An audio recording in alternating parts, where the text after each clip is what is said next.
We have come so far from our humble beginnings with a single small strip of workable ground, and even though the money is coming in much more readily now, everything we need is getting more expensive to progress. And even the weather is adding to the challenge.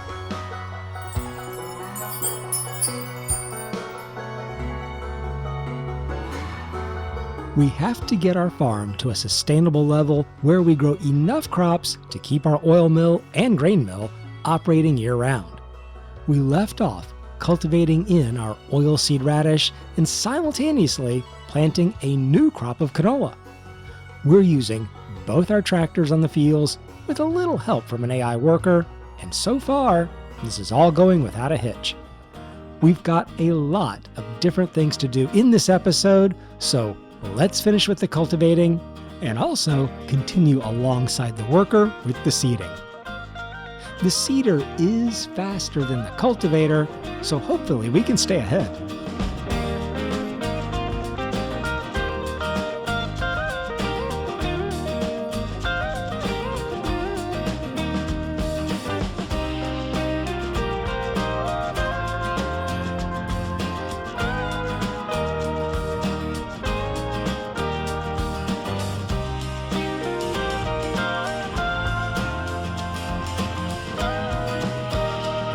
You know, with big open fields like this, the workers excel.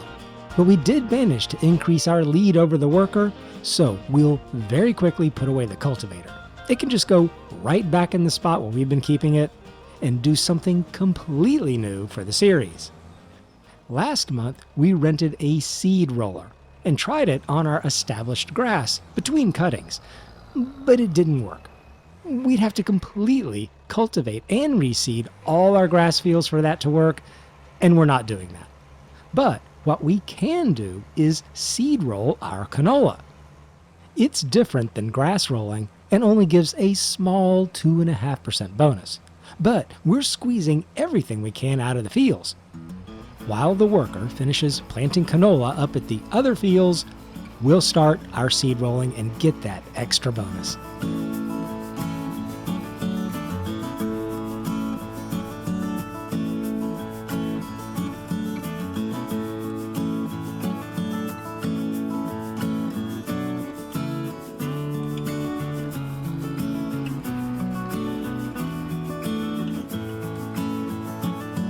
Look at this, right on time.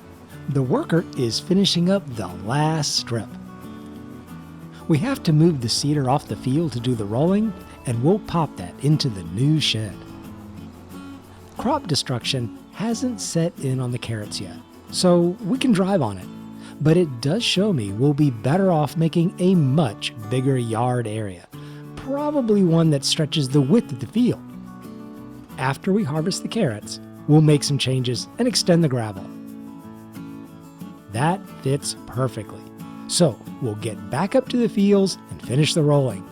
These fields are getting the best tender loving care a farmer can give.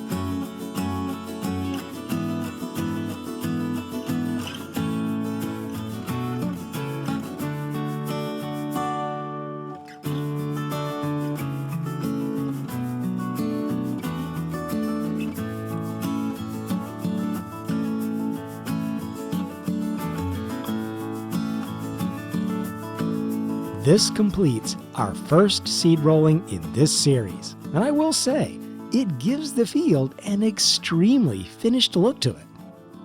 We'll have to buy ourselves a roller, hopefully on sale, and make it a regular practice. We'll return the roller and use our workshop for a few repairs. It'll be best if we can keep everything in its best condition. We'll creep around the corner here and take care of the next task, which is to fertilize. I'd said we've got a lot of different chores to do, and most of our fields need an application of fertilizer.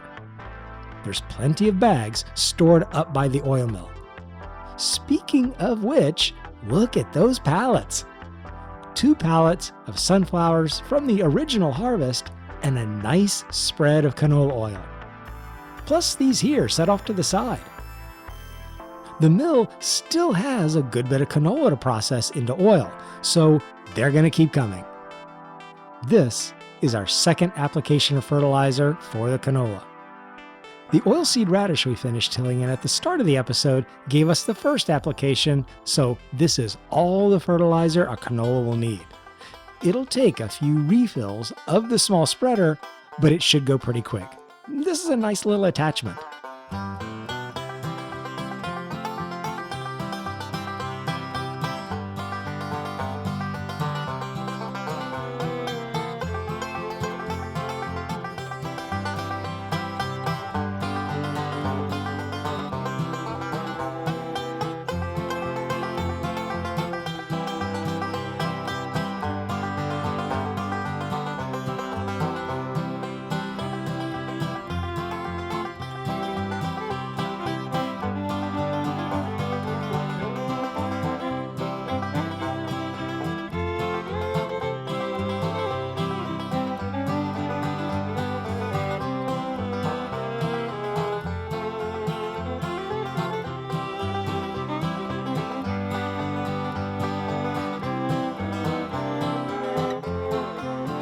All right, we're down to fertilizing the carrots. And I really hope all these crossed up ridges and planting rows don't cause us a major headache when it comes to harvest. If it does, I'll just deal with it. But I'm counting on using a worker to help get it done as fast as possible and as thorough as possible to help keep down the rental fees for the harvester.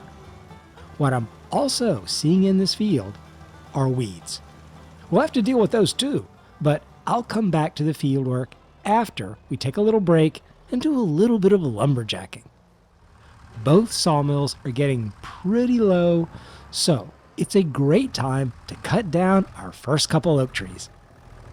They've been 2 years in the growth cycle, and I know that's ridiculously short compared to the pines, which grow much faster in real life, but it's what the game does for playability purposes. So we'll just do a wee bit of trimming and feed our sawmill. I thought about buying a winch to drag big pieces into the trigger, but we'll try the front loader and log grab. It shouldn't take a ton of work just to move a few pieces.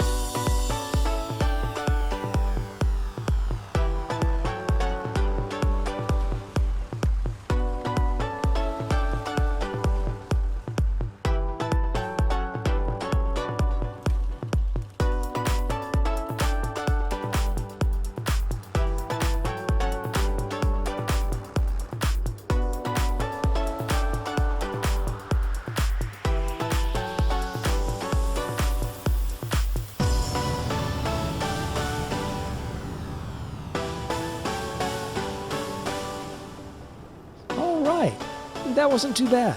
And we have a couple very big pieces left over for later. I had hoped the sawmills would only take about half the tree, which they did.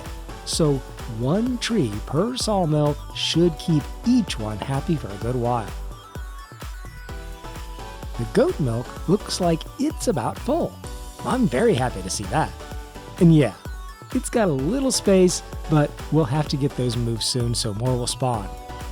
We're selling them next month, so maybe it'll hold the milk till then. And look at the honey. 1 full pallet and a partial pallet. About 1/3 full. The honey is just one of those silent producers and doesn't produce honey very quickly, but we'll get the bonus on the canola field. And that's really why we have the beehives. The honey is just extra, but it's fun. Now, we really should go back and try to deal with the weeds in the carrots. We'll use the New Holland to quickly run over to the store and rent a weeder. And because the field is so small, we'll get the smallest one they have. A little over $300, it's the smallest. There is a chance this may not work. The field said the weeds were small, and this weeder is for small weeds. But the field also said it needed a hoe. If it doesn't work, we're not in for much money, and maybe I can offset the cost even more with a fish. $100, we'll take it. All right now, let's get this thing on the carrots and see what it does. Well, it's doing something. It looks like it's clearing them right down the middle, but not doing the full width. Let's try another pass. The weeds are disappearing. Let's look at the map. It's clearing them, but leaving strips behind. I have a theory. I don't think the weeder is doing anything. I think all that's happening is my tractor wheels are destroying the weeds.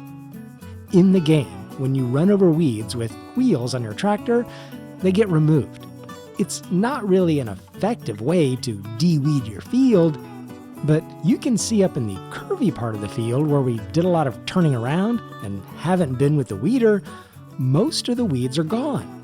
So yeah, the weeder isn't doing anything. And I don't want to rent an expensive hoe just for this.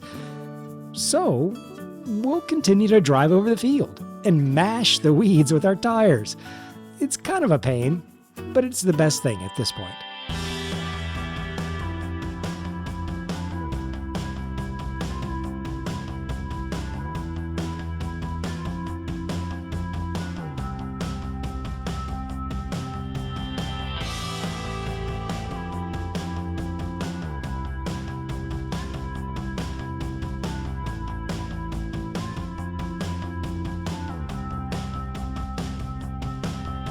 Okay, that was a lot of little trips up and down the field to cover everything with our tires. We can return the weeder and take a look. Yeah, nice and clear of weeds, 100% fertilized, 97% yield bonus, 100% in some places. We should get a nice crop of carrots in November. While we're looking at fields, let's look at the canola. It has weeds too. There's weeds everywhere. I just returned the weeder, but I think it's for the best anyway. We've got 3 big fields to do, and the small weeder we just had wasn't big enough, and it's fairly slow. We'll move forwards into next month when the weeds are bigger and rent the larger and faster hoe. Well, we've been hit by a tornado. It's already come and gone, and it's one of those natural disasters you can't prevent. So let's wait till morning when we can see better and see what the damage is. It's morning. It's September. The goat barn is almost full, and we'll be selling the milk today. Let's just start with some chores and see if we can spot the tornado damage. The goats need water, so we'll do that. Ah, yes. I can see where the tops of some trees are torn off, and it looks like it went right over part of the goat pasture and across our grass field. At least those trees weren't any of the important ones, just decorative. I wonder if it actually hurt the goats. No, they seem to be fine. Look at the weeds in this field. We've certainly got some weeding to do. And look again at this destruction. It just missed our lodgepole pines. The grass also isn't too bad off. It didn't rip it out of the ground so we'd have to replant. It just set it back a growth stage. A loss this year, but we'll recover. The Manchurian pines! We've lost 3. That's sad. But to be fair, I don't think the series would have gone on long enough for us to see them reach maturity anyway. They have a 10-year growth period. Let's get the water and finish taking care of the goats. The tornado could have been much, much worse. It could have destroyed all our oak trees or a big chunk of the lodgepole pines. A big setback. So really, we were spared from anything too destructive. Selling goat milk is on the docket for September, but let's take care of the weeds in our 3 large canola fields first, and rent that hoe I talked about. This piece of equipment we definitely need to buy, eventually. For now, we'll get the fields tidied up and save the money in the account. We'll need it later.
All right, we're coming down the last stretch, and the fields are free of weeds, completely fertilized and freshly limed from the last episode. We're all set to sell our goat milk for a nice pile of money and tackle the very big job of harvesting the carrots in the next episode. There's a lot of logistics with carrot harvesting, but I'll explain it and we'll give it our best shot. See you in the next one.